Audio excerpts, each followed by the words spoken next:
Hello and welcome to the channel. In today's video, we are going to explore how you can choose your preferred units of measure in the DuckDuckGo browser on your mobile device.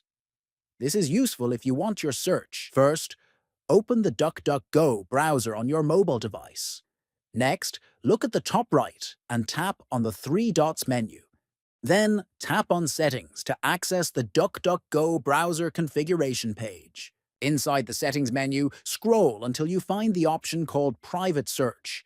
Tap on Private Search to open more search-related controls.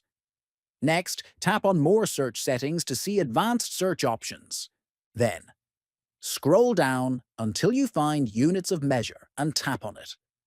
Now, you can choose between metric or US-based units, depending on your preference. Finally, once you make your selection, the browser will automatically use the chosen units in all relevant search results. If you found this video helpful, don't forget to like, share, and subscribe to the channel for more useful tips.